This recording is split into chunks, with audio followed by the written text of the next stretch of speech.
बिस्मिल्लाहिर्रहमानिर्रहीम। अस्सलाम वालेकुम नाज़रीन, आप यूट्यूब चैनल देख रहे हैं। मैं इमरान खान हूँ। बुशरा बीबी का पैगाम बाहर आया और वहाँ से पता चला कि इमरान खान साहब की हालत क्या है और उनकी आंख के हवाले से जो हुकूमत दावे कर रही है वो दावे कितने दुरुस्त हैं।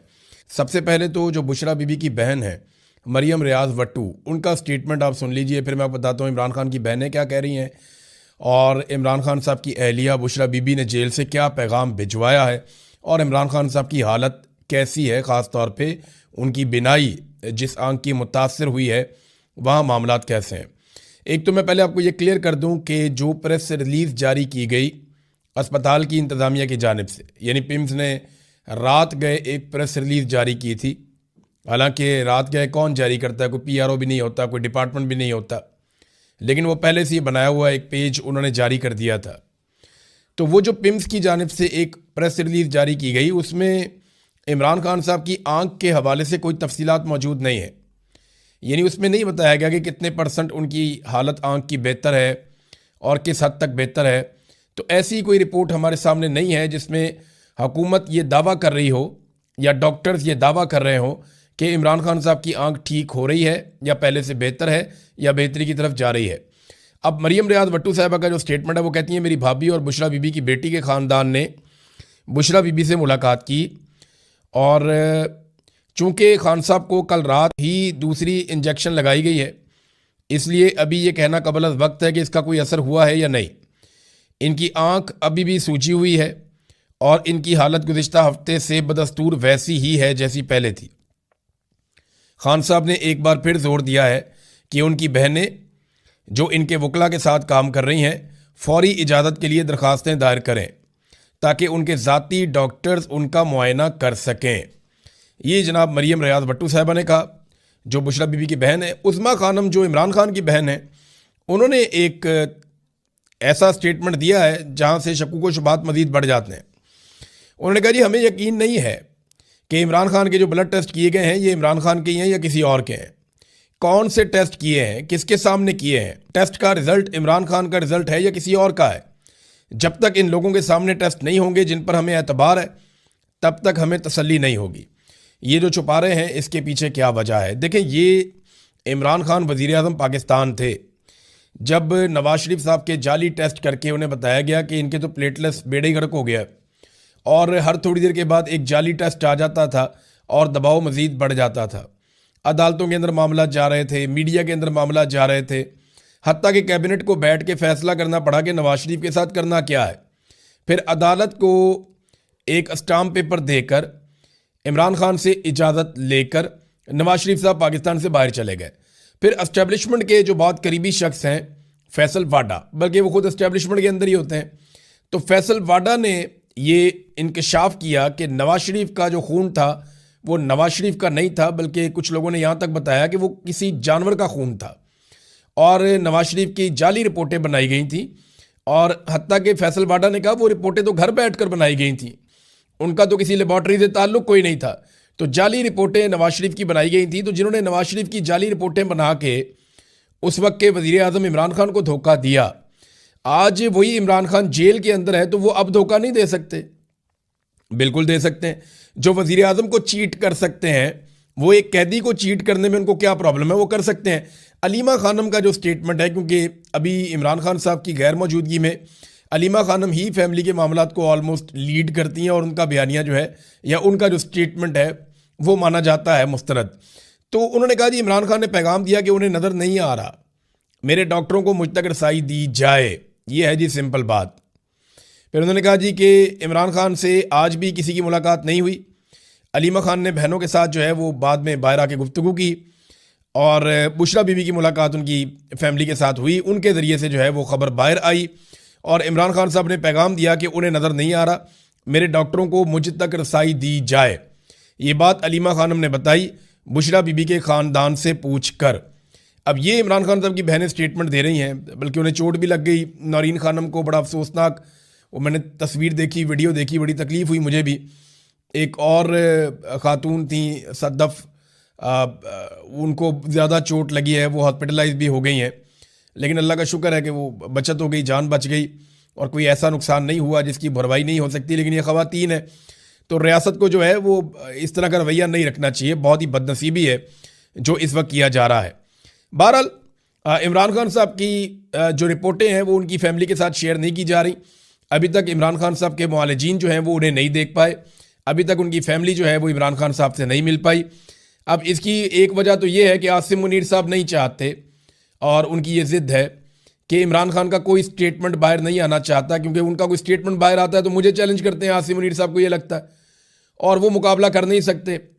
DGI SPR भी बोल बोल के थक गए, लिहाजा उन्होंने सोचा कि इमरान खान की आवाज़ ही बंद कर दो, मुलाकात करवाओ ही ना। दूसरा, या तो ये जेल में कुछ ना कुछ ऐसा ज़रूर कर रहे हैं जो ये चाहते हैं कि बाहर किसी को पता ना चले, क्योंकि कुछ अर्सा पहले मोहसिन नकवी ने और बाकी लोगों ने दावा किया कि हम इनके ख़ानदान के किसी और शख्स को मिलवा सकते थे, लेकिन ख़ानदान के अंदर भी जो डॉक्टर हैं, एक वो बरकी साहब डॉक्टर हैं, एक इमरान खान की बहन डॉक्टर हैं, उन लोगों को मिलवाने से इनकार किया। यानी ये चाहते हैं कि कोई डॉक्टर इमरान खान के करीब ना जाए, चाहे वो फैमिली का हो, चाहे वो फैमिली के बाहर हो, या इमरान खान साहब का ज़ाती मुआलिज हो। सिर्फ सरकारी डॉक्टर्स जिनको चुना जाएगा वही डॉक्टर्स जाएंगे और जाकर इमरान खान साहब को देखेंगे। अब वहाँ सोर्सेज से खबरें बाहर आती रहती हैं, इससे पहले भी आती रही हैं, आइंदा भी आती रहेंगी, आपको पता चल जाएगा।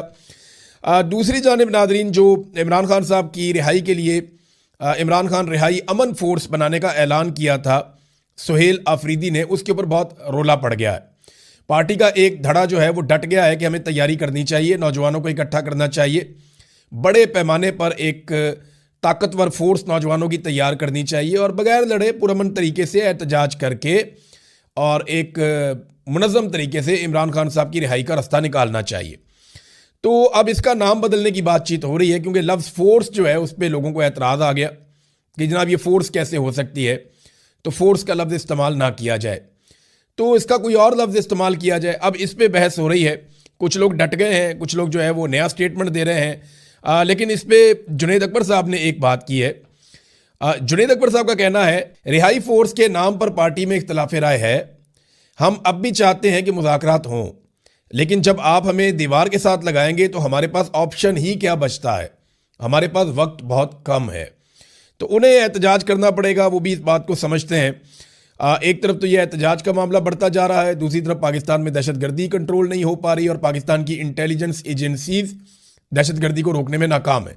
यानी वो कोशिश करते हैं, कुछ वाक़यात रुक भी जाते हैं, लेकिन वाक़यात लगातार बढ़ते चले जा रहे हैं दहशतगर्दी के, और इसी की वजह से पाकिस्तान ने अफ़गानिस्तान के अंदर दहशतगर्दों के कुछ ठिकानों के ऊपर अटैक किया। पाकिस्तान का कहना है कि वहाँ बड़े पैमाने पर दहशतगर्द मारे गए हैं, जबकि अफ़गानिस्तान का ये कहना है कि वहाँ पे सिविलियंस की हलाकतें हुई हैं। इंडिया जो है वो अफ़गानिस्तान के नैरेटिव को सपोर्ट कर रहा है, जैसा कि हम सबको पता था। तो अभी एक और दहशतगर्दी का वाक़या हुआ, ये बड़ा खौफनाक इंसिडेंट हुआ है भक्कर, ये खैबर पख्तूनख्वा और पंजाब को मिलाने वाली बैनुस्सूबाई दाजल चेक पोस्ट है एक, वहाँ पर खुदकुश हमला हुआ। बाकायदा इसकी वीडियो भी आ चुकी है कि कैसे वो खुदकुश हमलावर जो है वो आराम से चलता हुआ आता है और पुलिस के पास पहुँच के चेक पोस्ट के पास वो अपने आप को धमाके से उड़ा देता है। अच्छा, यहाँ पे 3 पुलिस एहलकारों की शहादत की इतला मिली इब्तदाई तौर पे, और कई पुलिस वाले जो है वो वहाँ पे ज़ख्मी भी हो गए, उन्हें अस्पतालों में मुंतकिल किया गया। तो ये अफसोसनाक वाक़या, भक्कर तक दहशतगर्द हैं, कुछ और इलाकों में भी पहले दहशतगर्दी के वाक़यात तवातर के साथ हो रहे हैं। इस्लामाबाद में दहशतगर्दी के 2 बड़े वाक़यात हुए हैं।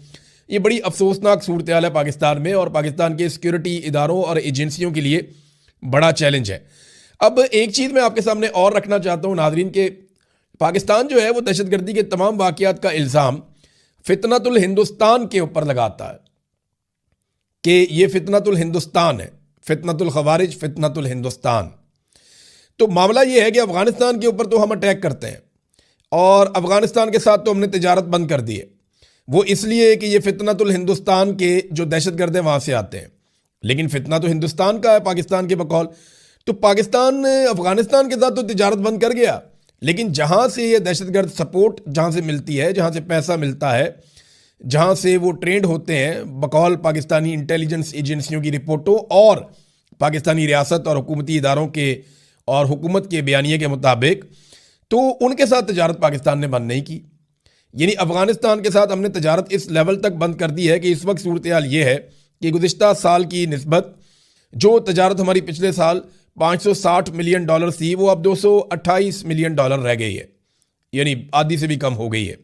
तो अफ़गानिस्तान के साथ हमने तजारत अब तो मुकम्मल ही बंद की हुई है। जबकि हिंदुस्तान के साथ हमारी तजारत अभी भी जारी है। और जो हिंदुस्तान के साथ हम तजारत करते हैं इसमें पाकिस्तान से ज़्यादा हिंदुस्तान को फ़ायदा होता है। तो देखें हमारा मौक़िफ़ है और कैसी हमारी पॉलिसी है कि फितनतुल हिंदुस्तान तो हम कह देते हैं कि हिंदुस्तान पाकिस्तान में दहशतगर्दी करवा रहा है, लेकिन अफ़गानिस्तान के साथ हम तजारत बंद करते हैं जहाँ पे हमारा मुनाफा होता है, और हिंदुस्तान के साथ तजारत हम जारी रखते हैं जहाँ पे हिंदुस्तान का मुनाफा होता है। कमाल नहीं कर रहे वैसे। बयानुल मरसूस तो आपने इंडिया के खिलाफ लड़ाई लड़ी थी, अब इंडिया में पटाखा भी चलता है तो वो पाकिस्तान के अंदर घुस के अटैक करते हैं, और पाकिस्तान के अंदर अगर फितनतुल हिंदुस्तान जो पाकिस्तान बार बार कह रहा है वो अटैक करते हैं तो पाकिस्तान अफगानिस्तान में चला जाता है अटैक करने के लिए। तो जिसने हमला किया या करवाया या जो इसके पीछे है या जो मास्टरमाइंड है उसके पीछे पाकिस्तान नहीं जा रहा। ये भी एक पॉलिसी है जिसके ऊपर थोड़ा गौर करना पड़ेगा, क्योंकि लगातार पाकिस्तान में दहशतगर्दी हो रही है, वाक़यात बढ़ते जा रहे हैं। ये देखें ना आप, तलाल चौधरी का स्टेटमेंट, ये बहुत ही अजीब स्टेटमेंट है। तलाल चौधरी दाखिला का वज़ीर मुमलिकत है। तलाल चौधरी का कहना है कि हम ये जंग दुनिया को दहशतगर्दी से बचाने के लिए लड़ रहे हैं। और भाई दुनिया अपने आप को खुद ही बचा लेगी, दुनिया बहुत सियाणी है। मुझे बताएं कब हुआ यहाँ पे यूएई के अंदर दहशतगर्द हमला, अबू धाबी के अंदर, सऊदी अरब के अंदर? मुझे बताएं ना कब वहाँ दहशतगर्दी होती है? ओमान में कब दहशतगर्दी होती है? बताएं ना भाई। दुनिया अपने आप को दहशतगर्दी से खुद ही बचा लेगी। ईरान ने अपने आप को बचाना होगा, खुद बचाएगा। चाइना ने अपने आप को दहशतगर्दी से बचाना होगा, खुद बचाएगा, वहाँ पे नहीं होती दहशतगर्दी। इंडिया ने अपने आप को बचाना होगा, खुद बचाएगा। सेंट्रल एशिया ने, यूरोप ने, अमेरिका ने, सब ने अपने आप को दहशतगर्दी से बचाना होगा तो सारे अपने आप को खुद बताएंगे। आप पाकिस्तान को बचाएं जिसके लिए आपको पैसा मिलता है, जिसके लिए पाकिस्तानी अपने खून पसीने की कमाई से, आपको टैक्स के पैसों से आपका पेट भरते हैं, आपको हर तरह की सहूलत लेकर देते हैं। आप पाकिस्तान को बचाएं। हम ये जंग दुनिया को दहशतगर्दी से बचाना है। ओ भाई दुनिया अपने आप को खुद बचा लेगी। आप दुनिया के मामले लगते हैं। आप अपने आप को बचाएं, अपनी जान बचाएं, अपने लोगों को बचाएं, अपने लिए पॉलिसी बनाएं। लोगों की जंग लड़ते लड़ते पाकिस्तान यहां तक पहुंच गया है। दुनिया की जंग नहीं लड़नी हमने पाकिस्तानियों को बचाना है और पाकिस्तान की जंग लड़नी है। आप पाकिस्तान को महफूज बनाएं, दुनिया अपने आप को खुद महफूज बना लेगी। कोई यहां पे सरमायाकारी करने के लिए तैयार नहीं है। वजह क्या है? लड़ाई लगी हुई है, दहशतगर्दी चल रही है, ख़त्म ही नहीं हो रही, रूल ऑफ लॉ ही नहीं है, यहाँ पे इंसानी हकूक़ ही नहीं है, आज़ादी इज़हार राय ही नहीं है, अदालतें काम ही नहीं कर पा रही हैं, और फिर लगातार दहशतगर्दी और क्लाइमेट चेंज। ये वो चीज़ें हैं जिनकी वजह से पाकिस्तान में लोग पैसा लेकर नहीं आते। हर दूसरे साल तो यहाँ पे सैलाब आ जाता है क्लाइमेट चेंज की वजह से, और इसके ऊपर किसी ने तवज्जो ही नहीं दी। तो जहाँ पे हर दूसरे साल सैलाब आ जाता है, इतना बड़ा डिज़ास्टर आता है, तो वहाँ पे कौन कारोबार करेगा? अब नाज़रीन, आसिफ अली जरदारी साहब के साथ एक पंगा हो गया। उन्होंने जो इमरान खान साहब पे तनकीद की वो उनको महंगी पड़ गई, बल्कि उनको उल्टी पड़ गई। ये तनकीद की वजह क्या है? मैं आपके सामने चंद बड़ी इंटरेस्टिंग चीज़ें रखता हूँ, लोग फैक्ट्स भूल जाते हैं। जरदारी साहब इमरान खान साहब पे इसलिए गुज़िश्ता चंद दिनों से गर्म हो गए क्योंकि फ्रस्ट्रेशन बढ़ रही है। हुआ ये कि जब इमरान खान साहब की हुकूमत बन रही थी ना 2024 के इलेक्शन के बाद, और जब धड़ाधड़ सीटें पाकिस्तान तहरीक-ए-इंसाफ जीत रही थी, जब ये 180 के करीब पहुंच गए थे, तो उस वक्त ना फटाफट चीफ इलेक्शन कमिश्नर को बुलवाया गया और फिर सबको रब्ता करके कहा गया कि भाई अगर आप इंसान के बच्चे बन जाते हैं तो आपको हम हुकूमत बना देते हैं, मिलके आपको हुकूमत बनानी पड़ेगी। आप में से किसी की भी अक्सरियत नहीं आ रही, अब हमें फॉर्म 47 जाली जारी करने पड़ेंगे। जब ये होता है तो ये हम ही भर लेते हैं। तो जो फार्मूला सामने आता है, जो यूसुफ रज़ा गिलानी और एक दो और लोग बता भी चुके हैं कि फार्मूला ये था कि 2.5 साल तक शहबाज शरीफ को वज़ीर आज़म रखा जाएगा और 2.5 साल तक बिलावल को वज़ीर आज़म रखा जाएगा। और जरदारी साहब ने बार बार ये कहना शुरू कर दिया, मेरी ख्वाहिश है कि मैं अपनी ज़िंदगी में बिलावल को वज़ीर आज़म बनता हुआ देखूँ। पाकिस्तान का भला नहीं सोचना, मेरी औलाद जो है जैसी भी है बनाओ इसको वज़ीर आज़म उठा के। ये ख्वाहिशात हैं इनकी, अंदाज़ा करें आप। हज़ारों ख्वाहिशें ऐसी कि हर ख्वाहिश पे दम निकले। वो कहते हैं जी मेरा बिलावल वज़ीर आज़म बनेगा, तो बिलावल को वज़ीर आज़म बनाना है। तो अब ऐसा दिखाई दे रहा है कि ट्रंप जो है वो शहबाज शरीफ को पसंद करना शुरू हो गया कि यार इतनी ज़बरदस्त पॉलिश, कमाल किस्म की। तो शहबाज शरीफ नंबर ज़्यादा ले गए। फिर फील्ड मार्शल जो है वो इस्तिस्ना भी ले लिया उन्होंने, एक्सटेंशन भी ले ली उन्होंने, हर चीज़ अपने कंट्रोल में कर ली उन्होंने। और फील्ड मार्शल ने अमेरिका को भी अपने हाथ में काफ़ी हद तक कर लिया और PMLN को सादा अक्सरियत भी दिला दी। अगर पीपल्स पार्टी अपने घर जाना भी चाहती है तो चली जाए, PMLN की हुकूमत तो अब नहीं गिरती। तो ये सारी चीज़ें जब हो गई तो जरदारी साहब बड़े बदमज़ा हुए हैं, क्योंकि 2.5 साल पूरे होने वाले हैं। 2 साल हो गए, तो ये अभी 6 महीने के बाद 2.5 साल हो जाएंगे। तो बिलावल को वज़ीर आज़म बनाने की तरफ कोई बातचीत जाती हुई दिखाई नहीं दे रही। एक तो ये है। दूसरा, इमरान खान साहब के बाहर आने के उनके खदशात बढ़ रहे हैं। उन्हें ये पता है कि अगर इमरान खान साहब बाहर आ गए तो अगला इलेक्शन इमरान खान का है, फिर भी बिलावल की बारी नहीं आएगी।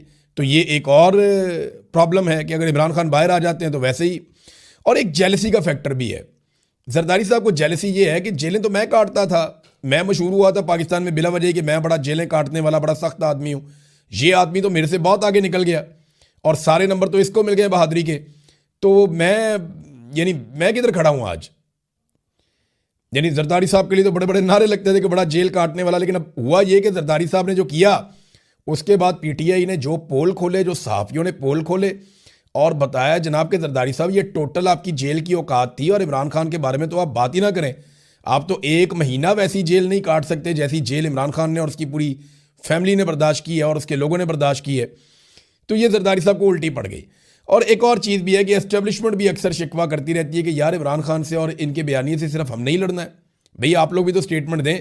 कभी वो PMLN को आगे करते हैं, कभी वो फजलुर रहमान को आगे करते हैं, कभी वो MQM को आगे करते हैं, कभी वो ANP को आगे करते हैं। तो कभी पीपल्स पार्टी की भी बारी आती है ना, तो इनको भी वो आगे कर देते हैं। ये है नाजरीन मामला जरदारी साहब का गुस्से में आने के पीछे। खबरें और भी हैं लेकिन फिर आपके साथ शेयर करूंगा। बोर्ड ऑफ पीस के हवाले से डेवलपमेंट्स हो रही हैं और फ़ौज भेजे जाने के हवाले से डेवलपमेंट्स हो रही हैं। ईरान के ऊपर एक हमले का पूरा माहौल बन चुका है, हत्ता कि इसराइल के अंदर भी अमरीकी तैयारे पहुंच गए हैं। पूरे रीजन में हर तरफ से अमेरिका ने अपने हथियार, अपने फ़ौजी, अपने तैयारे, अपने बहरी जहाज़ वो फैला दिए और हर तरफ से उन्होंने सपोर्ट हासिल करने की कोशिश की है। और इस मरतबा एक और जो इंटरेस्टिंग चीज़ हुई वो ये कि सऊदी अरब ने अमेरिका को किसी किस्म की सपोर्ट ना देने का कहा, हत्ता कि ओमान भी सपोर्ट नहीं दे रहा, कतर भी इसमें गालिबन सपोर्ट नहीं देगा और कई ममालिक हैं। बरतानिया ने भी कह दिया कि अमेरिका को वो अपने अड्डे नहीं देंगे। यहाँ पे ईरान पे इस मरतबा अगर अटैक होता है तो इस बारे में यूरोपीय यूनियन भी इस मरतबा अमेरिका की बात उस तरीके से नहीं मान रहा। तो डोनाल्ड ट्रंप क्या अपने अहदाफ हासिल कर सकते हैं? सबसे बड़ा हदफ ये है कि ईरान में रजीम चेंज ऑपरेशन हो जाए, यानी वहाँ पे एक ऐसी हुकूमत आ जाए जो अमेरिका के मुताबिक चले और इसराइल के लिए ख़तरात हमेशा के लिए ख़त्म हो जाए। अब तक के लिए इतना ही। अपना ख्याल रखिएगा, अपने चैनल का भी। अल्लाह हाफ़िज़।